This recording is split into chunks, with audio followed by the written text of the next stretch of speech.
is ordinary until you see the core side of it. And what you're looking for is a story behind the news. We bring it to you from Lagos, the commercial capital of Nigeria. Giving you all sides and political stories round the clock. Every detail from the start line to the final whistle. CoreTV News, expanding your view.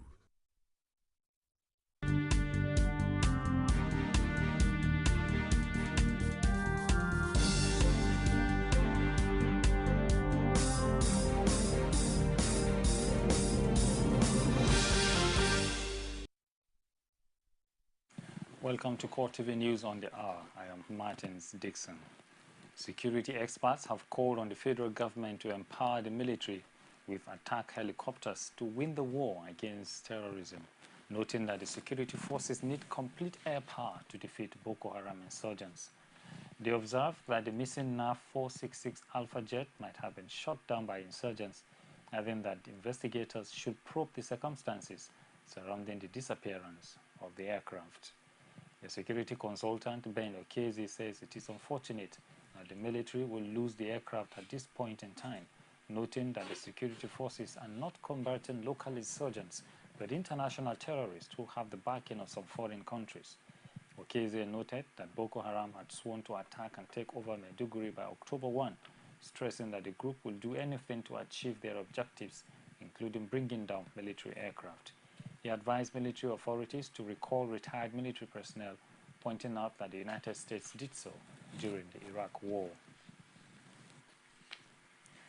A sit-in protest was held at the Nelson Mandela Freedom Park in Osogbo, the Osun State capital, to mark the 5 months in captivity of the abducted Chibok girls. The sit-in protest was tagged "Break the Silence." Organizers say the government is handling the matter with kid gloves. If the federal government handlers didn't have children, at least people that surround them have children, and Chibok girls, they are all our girls. We are laying our voice, we are breaking the silence from the state of Osun to tell the whole world that today marks the 5th month that the Chibok girls have been kidnapped. We should not be concerned about elections, we should not be concerned about anything, we should be concerned about this country. The house of Nigeria is on fire, the northern part of Nigeria is on fire. These girls are in captivity 153 days today. And the nation, if we cannot fight for the most vulnerable people in our nation, then who are we as a nation? I want the federal government to take notice that we are aware of the disappearance and unknown place where our sisters are. And I want the federal government to release them alive and now. Nollywood actress Folike Daramola Salako has called on all hands to be on deck to ensure that the abducted Chibok girls are rescued. The actress, who spoke to CoreTV News in an exclusive interview, says she will continue to work with other activists to ensure that the issue remains on the front burner until the girls return home. For an American, a citizen is worth billions. It's even unquantifiable. So at the end of the day, we find a situation in this country that I feel that the value of life to us means almost nothing. We see people die, we see people in pain, and we don't do anything to it. We feel like it's like a normal thing for us. Our threshold for pain is just becoming one that I would say it's becoming unbecoming. No fewer than 20 people are reported to have been killed and many others injured in renewed communal clash in Tunari village, Wukari local government area of Taraba State. The incident started when some gunmen suspected to be Fulani herdsmen invaded the village from the neighboring Plateau State. President of the Youth of Vision, Wukari, Sir Atsen Agbu, told journalists that the attackers struck at about 10 a.m. on Sunday when several residents of the village were in church. He expressed regret that the attackers, said to have numbered over 300, targeted only Chikun Christians, prompting a lot of them to relocate to other areas. Another eyewitness, who said he narrowly escaped the attack, expressed sadness at the lukewarm attitude of the security operatives, whom he accused of coming to the aid of the victims after the attackers had succeeded in perpetrating their evil acts. Confirming the attack, the police public relations officer, Joseph Kwaji, said there was an attack, but is unable to ascertain the number of casualties. West Africa's chiefs of defense staff have pledged military support for the battle against the Ebola virus disease in the region. This is one of the 8 recommendations they came up with at their just ended meeting in Accra, Ghana. The defense chiefs said they are prepared to contribute to regional effort to combat the disease. Elaborating on these at the closing ceremony, Ghana's Chief of Defense Staff, Vice Admiral Matthew Kwashi, explains that the military is ever ready and always the first to respond to any emergency. On the security situation in northeast Nigeria, the defense chiefs called for enhanced intelligence sharing among member states. They also made a case for more counterinsurgency training. Ghana's Deputy Minister of Foreign Affairs, Kwesi Kwatei, says Boko Haram has to be stopped, adding that Africa cannot afford an unstable Nigeria. The Rivers State government says it is yet to receive any monetary assistance from the federal government on the outbreak of Ebola virus disease. Rivers State Commissioner for Health, Samson Parker, said made the alarm during an interview with journalists in Abuja. Parker says the state government had received a budget of 1 billion naira from Emergency Operation Committee to fight Ebola in the state. He warned Nigerians not to celebrate yet until the Ebola disease is sorted out in Liberia and Sierra Leone. A public affairs analyst, Kayode Salako, has called on all Nigerians to trust the judgment of the federal government as regards the reopening of schools shut during the Ebola outbreak. Salako, who was a guest on our flagship program Core Digest, says the issue of the prevention of the spread of the Ebola virus does not only affect schools, but all sectors. Those of us in the private sector, private education sector, we are very, very conscious of that. We are conscious of that, and we're putting everything in place to make sure that these children come back to school and they are safe within our school premises. But our problem is with the government schools. Some of these government schools don't have some of these facilities, and I'm aware that the government has been putting them in place. He added that what should concern all Nigerians is how to ensure that schools are provided with facilities to make them safe. What we, the private school owners, are saying is that the government has convinced us enough that it is now safe for children to go back to school. So why keeping children at home to be useless when the federal government has said it is convinced? No, the Lagos State government has said it is convinced that it is now safe for children to go back to school. So that is the area we are looking at it. You're watching News on the Hour. We'll take a break and we'll be back to continue. There is an Ebola virus epidemic in some West African countries. The Nigerian government wants you to be aware and watch out against the spread of Ebola in your community. Help keep our country safe and watch out for severe cases of fever, headaches, diarrhea, chest and abdominal pain, sore throat, cough, red eyes and bleeding from the eyes, ears and nose, especially when these symptoms are found in persons coming into Nigeria from other West African countries. Protect yourself. Wash your hands regularly with soap and running water or use a hand sanitizer. Avoid contact with the blood, urine, feces or saliva of animals like bats, monkeys, gorillas, chimpanzees or infected persons. The Ebola virus is deadly. Don't catch it. Don't spread it. This message is brought to you by the Federal Ministry of Information. The Osun State Election Petition Tribunal has received reply of the All Progressives Congress to the petition filed by the candidate of Accord Party, Niyi Owolade, asking the tribunal to nullify the victory of Rauf Aregbesola. Counsel to the All Progressives Congress, Segun Adegoke, filed in a reply to the petition. Well, we are here today to file our reply, our defense, to the petition filed by the Accord Party candidate, Mr. Niyi Owolade. He filed the petition a number of days ago, something of about 17 pages. He only served us day before yesterday. We immediately entered appearance day before yesterday once we got a copy of the petition. And today we have filed our reply to the petition. While he front-loaded a list containing 14 witnesses to prove that the election in all the 30 local governments of the states, that the election was rigged. We are front-loaded nothing less than 30 witnesses. The election was free and fair. The APC, through its council, accused Accord Party and its candidate of acting the scripts of some people, especially in its earlier petition that led to the removal of the former chairman of the tribunal, Justice I.M. Bako. He was used because PDP did not want to write the petition against the former chairman of the tribunal, Justice I.M. Bako. They didn't want the man because the man is incorruptible. So they wrote a petition through Accord Party, Mr. Niyi Owolade, to the president of the Court of Appeal. And surprisingly, the chairman of the tribunal was removed. And that is the essence of the complaint of our own clients.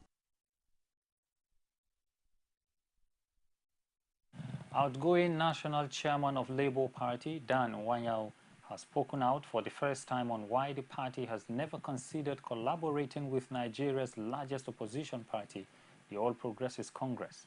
The Labour Party chairman also spoke on his regrets as he prepares to vacate the office he occupied for almost 11 years. The report. He's been in office for almost 11 years, and now it's time to leave. Dan Nwanyao has been the face of Labour Party since former Labour leader Adams Oshiomhole had haunted him in 2003.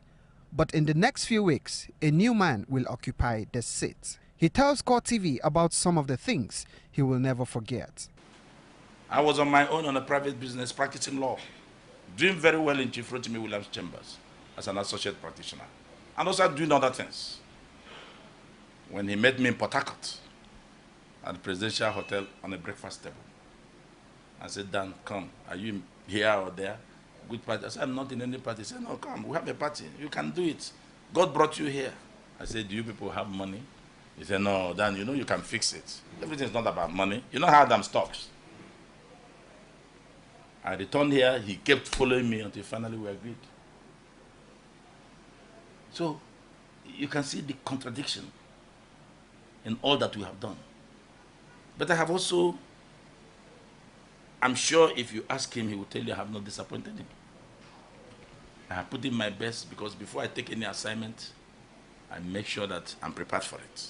Nwanyao was a trade unionist before Labour Party and now describes himself as a professional in politics. The former banker insists that he's not on salary but admits that there is a lot of temptation in politics. He cites an example of how he was offered a large sum of money to betray Ondo State Governor Olusegun Mimiko. There is heavy temptation in this office, monetarily, in all currencies. I don't know what I'm saying. I said that much to NEC yesterday. In this office, somebody offered 500 million naira for me to truncate Mimiko's case in the tribunal in 2006, 2007. I mean 2007, 2008, until 2009. 500 million. I had him on tape.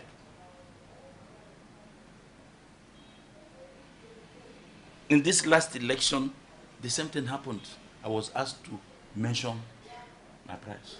The man who was the face of Labour Party in the last 10 years says he will be leaving with only one major regret. Regrets? Maybe because we have not been able to achieve electronic voting. And it is deliberate that both INEC and the National Assembly has consistently and persistently refused or neglected to let it be. That is the only way we can move on and Nigeria can develop. India, with over 600 million voters, use the electronic voting system.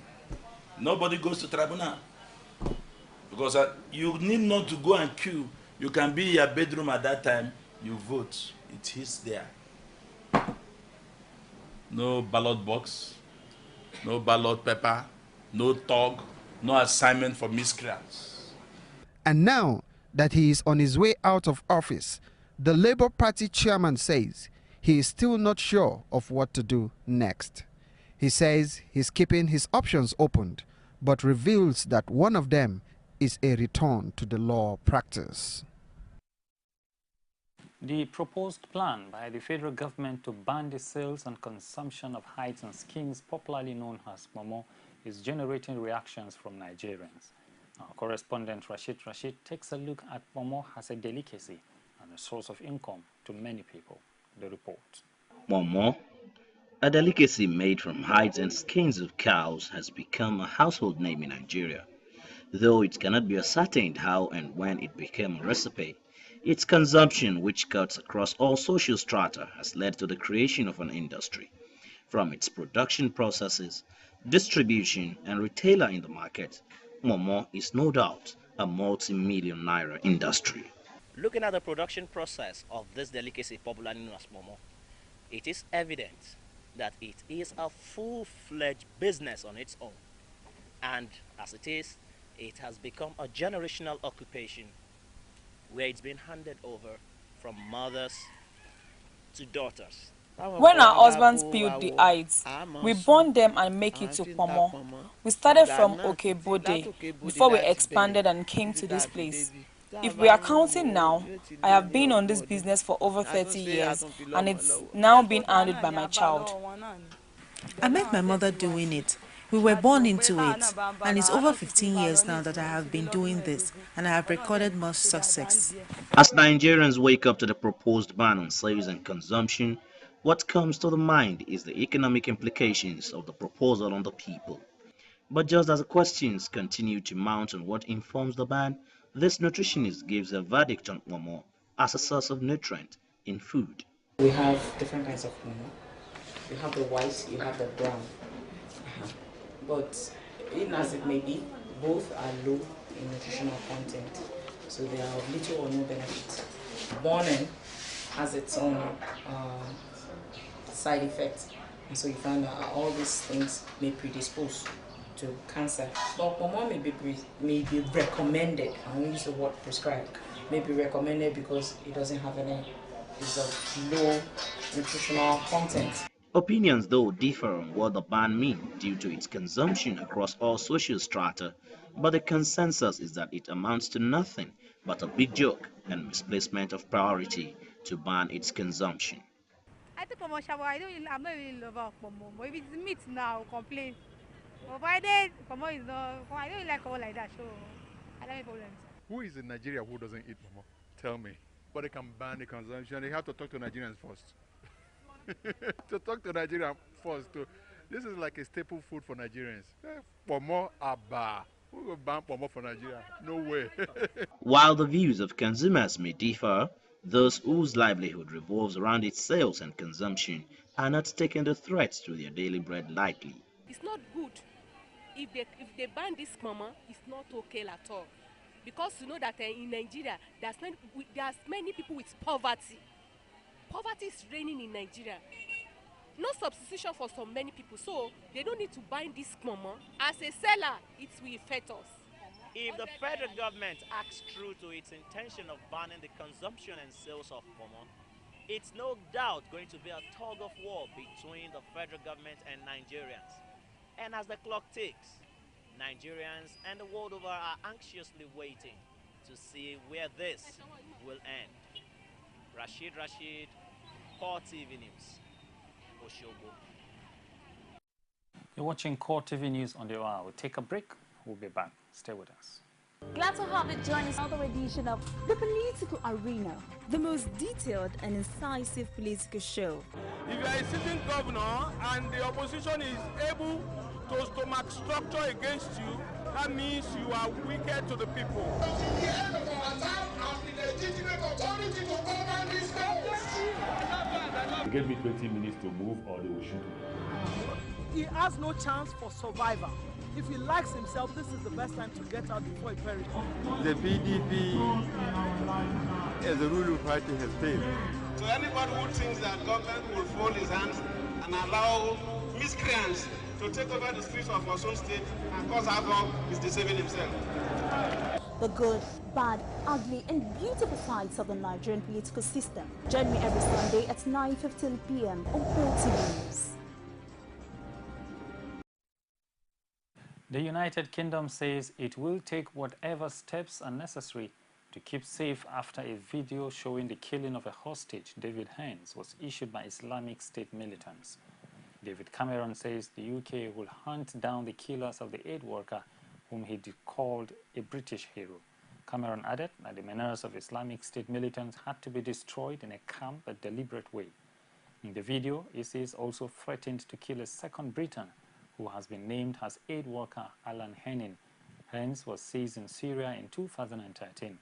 A video of his death came shortly after his family appealed to his captors to make contact with them. Increase in the rate of gun violence is at an all-time high across the world. Africa is witnessing a high rate of illegal arms movement used by criminals to perpetrate evil and now terrorism. What can Africa learn from America's Ian Johnston's gun buyback strategy? This report seeks to evaluate the effectiveness of the gun-by-gun policy. The report. When Ian Johnston was just 10 years old, his father was shot dead by a teenager during a robbery. The tragedy inspired him to dedicate his work to curbing gun violence and start a non-profit organization called Gun by Gun. This is like a new market-based approach to addressing gun violence locally that doesn't involve any of the debates over the Second Amendment or gun rights that have stopped any sort of progress happening. After several mass killings, like the one in Newtown, Connecticut, Johnston was frustrated that U.S. Congress failed to pass new gun control legislation. Gun by Gun is a simple concept. It uses crowdfunding to raise money to buy guns off the street. It's a very powerful statement when somebody makes a donation to a gun by gun campaign, because they're opening their wallets and saying, I want fewer guns around me, and they're not getting anything in return. That's all they want. And so it's consumer demand. It's a market-based approach to dealing with the problem of gun violence. The money raised over the internet fund guns buyback events held by local police. At these events, people bring in their guns and receive money in return that is donated by the community. Just $200 can take a military assault rifle off the street. Most gun buybacks are funded by cash-strapped police departments, so help from an organization like Gun by Gun is welcome. And while buybacks are only one part of the solution to preventing gun violence, police say they are crucial. If we're taking over 700 guns off the street via gun buyback in the last 18 months, that's 700 guns that can't fall into the hands of the wrong person and used against somebody else. Critics argue that programs like Gun by Gun might be well-intentioned, but only offer a limited solution to the epidemic of gun violence in the United States. Without new legislation, buybacks are only a drop in the bucket. But despite the challenges, Johnston plans to expand his scheme across the country with hopes that Gun by Gun can make an impact one weapon at a time. And that's it on this hour. Join us on top of the hour for news and reports. I am Martin Dixon. You have a good afternoon.